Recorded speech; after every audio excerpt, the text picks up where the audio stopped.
Ok, bonjour. Nous sommes aujourd'hui. Alors, je vais essayer de. Hop, hop, hop. Ok, nous sommes aujourd'hui le mercredi 11 juin. Il est 11h54 et là je dois me mettre un petit coup de speed parce que je vais être rejointe d'ici 13h par un membre de ma famille et nous allons bouger. Et je n'ai pas encore lu mes 6 chapitres théoriques d'aujourd'hui, à savoir le chapitre 2, 3, 4 dernier du livre de Ruth, le premier, le deuxième, le troisième du livre suivant, à savoir 1 Samuel. Alors on avance. Chapitre 2, donc du livre de Ruth. Naomi avait un parent de son mari. C'était un homme puissant et riche de la famille d'Élimélec et qui se nommait Boaz. Ruth la Moabite, Ruth la Moabite dit à Naomi: laisse-moi, je te prie, aller glaner des épis dans le champ de celui aux yeux duquel je trouverai grâce. Elle lui répondit: va, ma fille. Elle alla glaner dans un champ derrière les moissonneurs.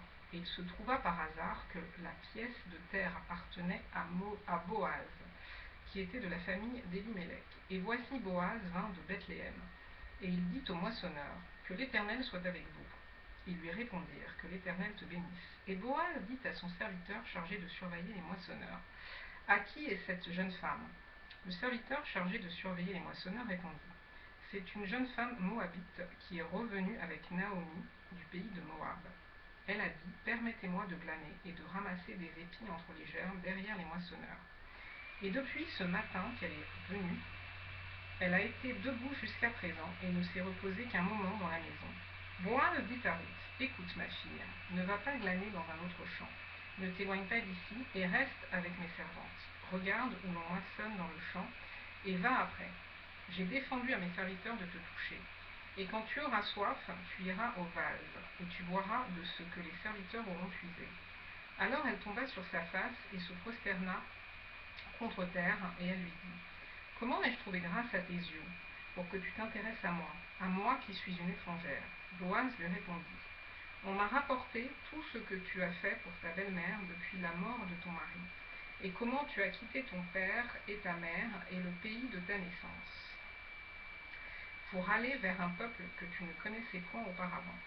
Que l'Éternel te rende ce que tu as fait, et que ta récompense soit entière de la part de l'Éternel, le Dieu d'Israël, sous les ailes duquel tu es venu te réfugier. Et elle dit: oh, que je trouve grâce à tes yeux, mon Seigneur, car tu m'as consolée et tu as parlé au cœur de ta servante. Et pourtant je ne suis pas, moi, comme l'une de tes servantes. Au moment du repas, Boaz dit à Ruth: approche, mange du pain et trempe ton morceau dans le vinaigre. Elle s'assit à côté des moissonneurs. On lui donna du grain rôti. Elle mangea et se rassasia. Et elle garda le reste.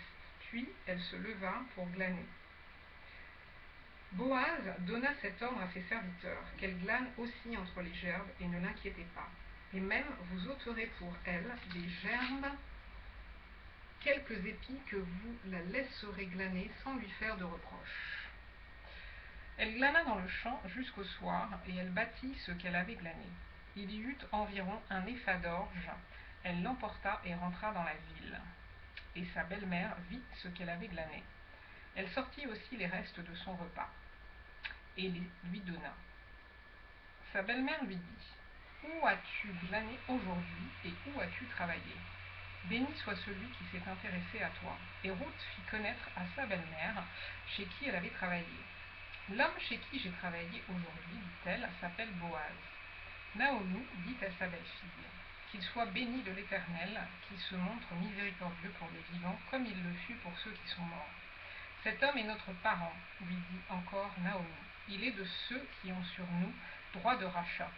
Ruth la Moabite ajouta: il m'a dit aussi: reste avec mes serviteurs jusqu'à ce qu'ils aient achevé toute la moisson. Et Naomi dit à Ruth, sa belle-fille: il est bon, ma fille, que tu sortes avec ses servantes, et qu'on ne te rencontre pas dans un autre champ. Elle resta donc avec les servantes de Boaz, pour glaner jusqu'à la fin de la moisson des orges et de la moisson du froment. Et elle demeurait avec sa belle-mère. Chapitre 3. Naomi, sa belle-mère, lui dit: ma fille, je voudrais assurer ton repos afin que tu fusses heureuse. Et maintenant, Boaz, avec les servantes duquel tu as été, n'est-il pas notre parent? Je relis. Et maintenant, Boaz, avec les servantes duquel tu as été, n'est-il pas notre parent? Voici, il doit vanner cette nuit les orges qui sont dans l'air. Lave-toi et oins-toi, puis remets tes habits et descends à l'air. Tu ne te feras plus connaître à lui jusqu'à ce qu'il ait achevé de manger et de boire. Et quand il ira se coucher, observe le lieu où il se couche. Ensuite, va, découvre ses pieds et couche-toi. Il te dira lui-même ce que tu as à faire. Elle lui répondit, je ferai tout ce que tu as dit. Elle descendit à l'air et fit tout ce qu'avait ordonné sa belle-mère. Boaz mangea et but, et son cœur était joyeux. Il alla se coucher à l'extrémité d'un tas de gerbes. Ruth vint alors tout doucement, découvrit ses pieds, et il se coucha. Au milieu de la nuit, cet homme eut une frayeur. Il se pencha, et voici une femme était couchée à ses pieds. Il dit, qui es-tu? Elle répondit, je suis Ruth, ta servante. Étends ton aile sur ta servante, car tu as droit de rachat. Et il dit, sois bénie de l'Éternel, ma fille. Ce dernier trait témoigne encore plus en ta faveur que le premier, car tu n'as pas recherché des jeunes gens pauvres ou riches. Maintenant, ma fille, ne crains point. Je ferai pour toi tout ce que tu diras, car toute la porte de mon peuple sait que tu es une femme vertueuse. Il est bien vrai que j'ai droit de rachat, mais il en existe un autre plus proche que moi. Passe ici la nuit, et demain, s'il veut user envers toi du droit de rachat, à la bonne heure qu'il le fasse. Mais s'il ne lui plaît pas d'en user envers toi, j'en userai moi, l'Éternel est vivant. Reste couchée jusqu'au matin. Elle resta couchée à ses pieds jusqu'au matin, et elle se leva avant qu'on pût se reconnaître l'un l'autre. Boaz dit, qu'on ne sache pas qu'une femme est entrée dans l'air, et il ajouta, donne le manteau qui est sur toi, et tiens-le.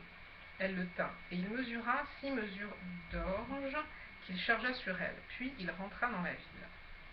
Ruth revint auprès de sa belle-mère, et Naomi dit, est-ce toi ma fille? Ruth lui raconta tout ce que cet homme avait fait pour elle. Elle dit, il m'a donné ces 6 mesures d'orge en disant, tu ne retourneras pas à vide vers ta belle-mère. Et Naomi dit, sois tranquille ma fille, jusqu'à ce que tu saches comment finira la chose, car cet homme ne se donnera point de repos qu'il n'ait terminé cette affaire aujourd'hui. Chapitre 4. Boaz monta à la porte et s'y arrêta. Or voici, celui qui avait droit de rachat, et dont Boaz avait parlé, vint à passer. Boaz lui dit, approche, reste ici, toi un tel. Et il s'approcha et s'arrêta. Boaz prit alors 10 hommes parmi les anciens de la ville, et il dit, asseyez-vous ici.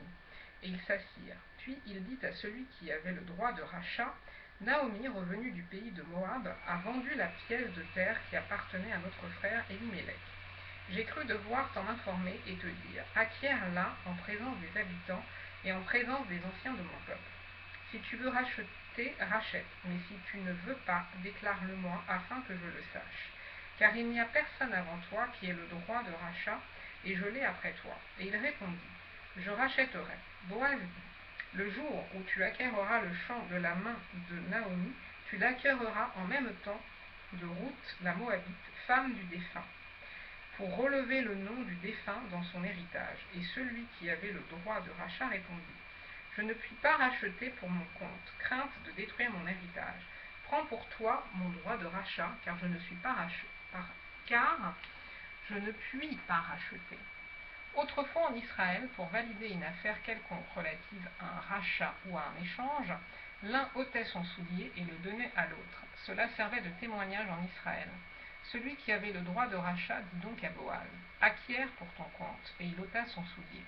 Alors Boaz dit aux anciens et à tout le peuple, vous êtes témoins aujourd'hui que j'ai acquis de la main de Naomi tout ce qui appartenait à Élimélec, à Kiljon et à Machlon, et que je me suis également acquis pour femme Ruth la Moabite, femme de Machlon, pour relever le nom du défunt dans son héritage, et afin que le nom du défunt ne soit point retranché d'entre ses frères et de la porte de son lieu. Vous en êtes témoins aujourd'hui. Tout le peuple qui était à la porte et les anciens dirent, nous en sommes témoins, que l'Éternel rende la femme qui entre dans ta maison semblable à Rachel et à Léa, qui toutes les deux ont bâti la maison d'Israël. Manifeste ta force dans Ephrata et fais-toi un nom dans Bethléem. Puisse la postérité que l'Éternel te donnera par cette jeune femme rendre ta maison semblable à la maison de Péretz, qui fut enfantée à Juda par Tamar. Boaz prit Ruth qui devint sa femme, et il alla vers elle. L'Éternel permit à Ruth de concevoir, et elle enfanta un fils. Les femmes dirent à Naomi, béni soit l'Éternel qui ne t'a point laissé manquer aujourd'hui d'un homme ayant droit de rachat et dont le nom sera célébré en Israël. Cet enfant restaurera ton âme et sera le soutien de ta vieillesse, car ta belle-fille qui t'aime l'a enfanté, elle qui vaut mieux pour toi que 7 fils. Naomi prit l'enfant et le mit sur son sein, et elle fut sa garde. Les voisines lui donnèrent un nom en disant, un fils est né à Naomi. Et elles l'appelèrent Obed, ce fut le père d'Isaïe, père de David. Voici la postérité. Alors, voici la postérité de Péretz. Péretz engendra Etzron. Etzron engendra Ram. Ram engendra Aminadab. Aminadab engendra Narshon. Narshon engendra Salmon. Salmon engendra Boaz. Boaz engendra Obed. Obed engendra Isaïe. Et Isaïe engendra David. Fin du livre de Ruth.